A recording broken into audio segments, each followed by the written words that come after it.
Assalamualaikum. Jadi kita sambung PDP kita pada hari ini dengan tajuk air sebagai pelarut semesta. Jadi macam biasalah air, awak tahu air, semua orang tahu air. Dan kalau macam air ni banyak kegunaan dia. Selain daripada awak minum, awak gunakan dalam kehidupan seharian awak untuk macam-macam aktiviti. Sebagai contoh, nak buat air gula, awak nak cairkan sesuatu bahan, awak nak apa-apa je lah. Contohnya macam kalau ikut buku teks pada muka surat 112 ni, baja larut dalam air diserap oleh akar tumbuhan. So baja pun menggunakan air sebagai pelarut. Itu maksudnya pelarut maksudnya air tu akan melarutkan sesuatu bahan. Minuman ringan dihasilkan dengan menggunakan air. Contohnya nak buat sirap ke, nak buat air sangkuit ke, apa semua guna air. Boleh larutkan gula tu. Melarutkan deterjen, macam sabun pinggan mangkuk awak tu pekat sangat, nak jimat letak air, macam itulah contohnya. Itu air adalah pelarut semesta. Apa maksud semesta? Semesta ni maksudnya sebab dia boleh melarutkan hampir semua bahan. Hampir semua bahan yang kita tahu ni dia boleh larutkan dengan menggunakan air. Sama ada dia adalah pepejal, cair ataupun gas. Tetapi bukan semua, sebab tu dia kata hampir semua. Tetapi ada yang pak. Okey, contohlah kita kata cat minyak. Boleh ke larut guna air? Tak boleh. Adakah benda-benda sebab tu kadang-kadang orang kata okey, pergi beli thinner, pergi beli apa-apa shellac ke apa, thinner selalunya untuk cairkan cat. Sebab ada benda, ada bahan yang tidak boleh dilarutkan dengan air. Walaupun kebanyakan bahan boleh dilarutkan dengan air. Jadi kerana itu air dipanggil sebagai pelarut semesta. Jadi selain daripada air, ada juga pelarut-pelarut lain yang bukan air. Contohnya, tengok pada Rajah 520 saya besarkan kat sini. Ada pelarut bukan air, ada 5 dia bagi kat sini. Alkohol, kerosin, aseton, turpentin dan ether. Okey? Dan bahan dekat bawah tu dia menunjukkan bahan apa yang bahan itu boleh larutkan. Contohnya, alkohol untuk melarutkan minyak wangi. Alkohol adalah digunakan sebagai antiseptik. Kerana itu kalau macam nak pergi cucuk ke dekat klinik, nurse akan sapu dulu dengan sekeping pad ataupun sekeping kapas yang basah tu, alkohol sebenarnya tu. Bila letak awak rasa sejuk, dia adalah antiseptik kerana dia boleh mematikan kuman. Okay, itu adalah alkohol. Dalam minyak wangi kebanyakannya memang ada alkohol. Okay, sebab alkohol boleh melarutkan minyak wangi. Kemudian kerosin adalah untuk minyak lampu. Kemudian aseton untuk larutkan varnis kuku. Kemudian lacquer. Okay. Ada turpentin untuk penanggal kotoran cat. Kemudian pencair cat pun boleh. Dan ether adalah untuk ekstrakkan minyak. Ini adalah pelarut-pelarut yang bukan air. Maksudnya dia bukan air, tapi dia boleh melarutkan benda-benda yang dekat bawah ni. Okey, dalam kehidupan seharian digunakan untuk apa? Kemudian contohnya sifat pelarut bukan air ni, contohnya alkohol, kerosin, aseton semua ni, dia mudah meruap tau. Apa maksud mudah meruap? Kalau awak letak dia dekat luar, awak biarkan, tak lama hilang lah dia. Sebab contoh tu, sebab tu lah macam sekarang ni kita dengan COVID apa semua kan, kita ada hand sanitizer. Hand sanitizer tu kita tu kalau tengok kat botol paling-paling minimum kena ada 70% alkohol. 70% alkohol barulah dia boleh dikira sebagai boleh mematikan kuman. Kerana apa sanitizer dibuat daripada alkohol? Sebab awak tengok kat sini, alkohol adalah antiseptik.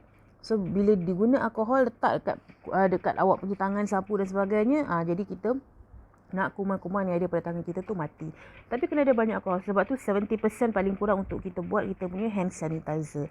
Jadi disebabkan hand sanitizer awak tu diperbuat daripada alkohol, awak akan rasa sejuk. Sebab tu kalau guna hand sanitizer, awak akan rasa tangan awak sejuk. Dan tak lama, kejap je hilang, kering tangan awak. Kerana apa? Sebab dia adalah alkohol. Alkohol mudah meruap. Mudah meruap ni maksudnya dia hilang sebagai wap. Okay. Jadi dia gunakan sebagai cat minyak wangi dan raca serangga. Kalau perasan, dalam ni dia tak cerita banyak pasal alkohol hand sanitizer. Kerana pada zaman buku ni dibuat, iaitu pada tahun 2018, belum ada lagi COVID-19. Okay. Kemudian pelarut perlu dikendalikan dengan cermat kerana pelarut ini membahayakan kesihatan. Dia tak macam air. Okey, kemudian saya sambung terus untuk pembersihan dan pembekalan air. Air di bumi ni banyak awak boleh dapat di air mata air bukit, air laut ada, air sungai ada, air dari telaga pun ada. Jadi air-air yang daripada sumber semula jadi ini kebanyakannya tak boleh digunakan, memang tak boleh digunakan secara terus rasanya kan. Sebabnya dia datang daripada tanah, dia datang daripada sungai, ada banyak benda asing, ada banyak mikroorganisma, ada banyak bahan-bahan terlarut di dalam air-air yang datang daripada hasil semula jadi bumi ni. Jadi kita perlu bersihkan. Apa masa bersihkan, buang dia punya, sini ada bau, saya tanda kat sini. Buang dia punya bau, mana hilang. Bau, rasa, warna, mikroorganisma dan bahan terlarut supaya air dapat digunakan untuk pelbagai kegunaan. Tak boleh pergi sungai terus raup air minum. Tak tahu ada apa kuman dalam tu. Entah ada kencing tikus ke apa ke kan. Kita tak boleh guna terus. Okey. Kemudian kena dirawat dulu. Jadi untuk aktiviti 5.7, kalau tengok ini adalah mengkaji pelbagai kaedah pembersihan air. Aktiviti ini dia nak awak buat sendiri pembersihan air, tapi kita tak buat lah. Ada keadaan kita sekarang ni. Dan kalau kita bukan dalam keadaan sekarang ni pun macam tak dapat dibuat sebab belum ada alat-alat ni. Kita terangkan dululah. Okay. Dia guna air kolam. Dia guna air kolam dekat tasik ke apa ke. Dah semestinya lah kotor, ada haiwan lah apa masuk dalam tu semua. Jadi dia buat kaedah pembersihan. Jadi berapa cara pembersihan yang dibuat? Yang pertama, didih. Turas. Okay, ada beberapa cara lah. Dia didih, dia turas, kemudian dia wapkan macam ni. Jadi dia nak perhatikan lah. Lepas tu ada tak mikroorganisma di dalamnya. Itu maksudnya. Jadi secara kesimpulannya, ada berapa kaedah pembersihan air. Dalam buku teks ini, ada pendidihan, ada pengklorinan, ada penurasan, ada penyulingan. Alright. Pendidihan, pengklorinan, penurasan, penyulingan. Saya akan terangkan satu-satu apakah benda ni. Pendidihan, biasa didih. Didih ni melibatkan suhu yang tinggi. Awak ambil air, awak masuk dalam bekas ke apa ke, periuk lah. Panaskan dengan api sampai dia mendidih. Mendidih ni maksudnya dia mengelegak, bobok macam tu. Okey, dah didih. Yang mati pada masa itu adalah organisma, mikroorganisma. Kalau ada mikroorganisma dalam air tersebut, maka dia akan mati. Okey. Tapi andai kata dalam air tu ada daun kering. Adakah daun kering itu akan mati? Daun kering itu akan mati. Adakah daun kering itu akan hilang? Daun kering itu tak hilang. Jadi dia akan membunuh mikroorganisma sahaja, tetapi dia tidak akan mengeluarkan serdak-serdak dan sebagainya. Jadi mendidih ni dia akan membunuh mikroorganisma. Okey, kerana itu paling cantik kalau kita dapat minum air yang mendidih, bertapis dan mendidih. Kemudian satu lagi cara membersihkan air adalah pengklorinan. Ni warna coklat tu, membunuh organisma. Tambah klorin dalam dia. Sebab tu kadang-kadang air paip kita bau klorin kuat. Kerana apa? Mungkin terlebih sukatan dan sebagainya daripada bahagian air tu. Hantar kita baunya kuat sikit. Kerana memang air kita akan diletakkan klorin untuk membunuh mikroorganisma. Maksudnya air yang dapat dekat paip air kita tu, dia dah tapis semua siap dah. Dah tapis apa-apa semua. Nanti awak tengok kat bawah dia nanti ada cara-caranya.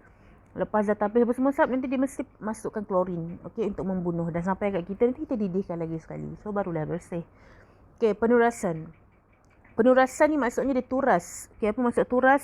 Jangan guna perkataan tapis, tapi dia lebih kurang macam tapis. Turas. Okey, dia pisahkan benda asing daripada cecair. Contoh kalau kita kata dalam air tu ada pasir, kalau awak turaskan, air yang dituraskan tu, hasil tu dah tak ada pasir lagi. Tapi cikgu, mikroorganisma ada tak? Ada, belum didih.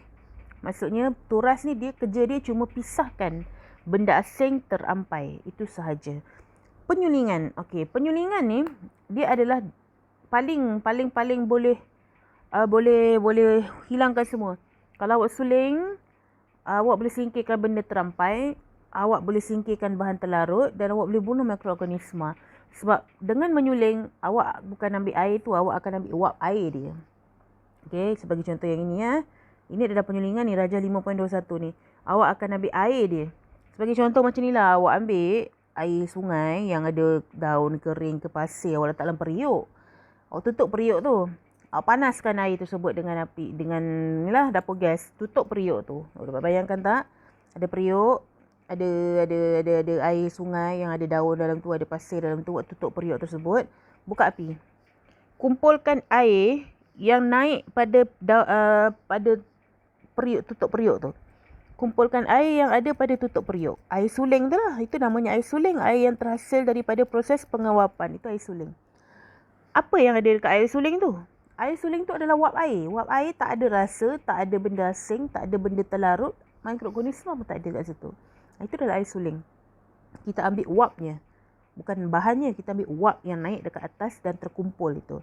Itu masuk penyulingan. Kemudian, lama sikit video hari ni. Kemudian ini adalah 4 kaedah. Jadi awak kena ingatlah kita ada 4 kaedah. Pendidihan, penurasan, pengklorinan, penyulingan. Okey, apa maksud bagi setiap satu. Kemudian kita ni dekat Malaysia ni, kita memang rakyatnya ramai. Dekat mana-mana negara pun lah yang maju, rakyatnya ramai. Jadi mesti ada satu sistem untuk membekalkan air kepada rakyat. Okey. Kalaulah kata Malaysia tak ada sistem membekalkan air, macam mana rakyat nak dapat bekalan air yang bersih? Sebab tu kadang-kadang di negara yang tak maju, tak nak sebutlah negara apa, banyak dapat jangkitan-jangkitan kuman, bakteria, sakit disebabkan menggunakan konsum air-air yang kotor. Tapi Malaysia bagus, kita ada sistem bekalan air untuk menampung kegunaan rakyat sampai rakyat membazir-bazir air jadinya. Maka Malaysia ada sistem bekalan air. Dari takungan air ditakung, diproses, disalurkan kepada kita semua rakyat dalam keadaan air itu sudah dirawat. Air itu sudah bersih, air itu sudah selamat untuk digunakan. Okey. Jadi muka surat ini adalah tentang sistem pembekalan air. Okey, awak tengok muka surat 116. Kalau awak tengok di sini, dia bermula dari sini. Alright, sini. Mula di sini. Air ditakung dulu, ni langkah yang pertama. Takung Kemudian langkah yang kedua, air kita ditapis. Air kita melalui stesen pump dan dijalankan proses pengoksidaan. Lalu kepada langkah yang seterusnya, iaitu melalui proses penggumpalan. Okey. Kemudian dengan menggunakan, untuk penggumpalan dia menggunakan kapur mati dan dia menggunakan alum. Kemudian air tersebut dienakkan dengan proses kita panggil sebagai pengenapan. Okey, selepas air tersebut melalui proses pengenapan, dia lalu pula satu penurasan. Turas, buang. Benda-benda, maksudnya di sini bahan-bahan yang terampai dah hilang. Maksudnya kalau kat situ ada habuk dan sebagainya, lalu je ni air kat bawah ni dah tak ada habuk. Itu maksudnya. Okey. Setiap satu langkah ini pula dia akan ada tahu kenapa dan kenapa. Ini saya nak awak cari sendiri. Okey, kenapa kita jalankan penapisan? Kenapa kita jalankan pengenapan? Kenapa kita jalankan penggumpalan? Kenapa kita guna kapur mati? Kenapa kita guna alum di sini? Kenapa guna kapur mati? Kenapa guna alum? Nanti awak terangkan. Okey, kemudian penurasan kita lalu pula kepada pengklorinan. Tu saya kata tadi, air yang kita dapat dah diklorinkan. Okey, melalui pengklorinan dan pemfloridaan. Dan setelah siap, air kat sini dah lepas ini airnya dah cantik, simpan dalam tangki besar. Simpan dalam tangki besar, lalu stesen pump, bawa kepada tangki simpanan rumah kita sampai ke rumah kita ni. Okey, inilah caranya sistem pembekalan air di Malaysia. Baik, jadi tanggungjawab awak yang pertama adalah saya ingin awak buat yang ini. Nanti saya terangkanlah kerja Nanti cuma saya nak awak buat yang ini dulu. Fahami proses. Saya dah kata tadi kan, kita mula dengan penapisan. Dia ada warna tadi kan. Pengoksidaan, penggumpalan, pengenapan. Tunjuk sini. Kita ada penapisan, pengoksidaan, penggumpalan, pengenapan, penurasan, pengklorinan. Semua diterangkan di bawah ni fungsinya apa. Saya tak nak terang, awak cari sendiri. Tugasan awak hari ini adalah awak kena private saya bercakap tentang semua 6 proses yang ada ni dan fungsinya. Bercakap, terangkan kat saya balik. Macam ni saya terangkan kat awak, awak terangkan kat saya balik. Contoh, okey cikgu, proses dia ada penapisan. Penapisan ni fungsinya untuk apa. Kemudian dia lalu proses, awak terangkan kepada saya semula. Bercakap saya tak nak tulis private saya. Kalau malu, nak masuk dalam grup boleh, tak ada masalah. Malu, private saya. Okey, itu tugasan awak hari ni. Selain daripada itu, saya akan bagi awak juga kerja daripada buku Sains Proses Skill awak. Terima kasih.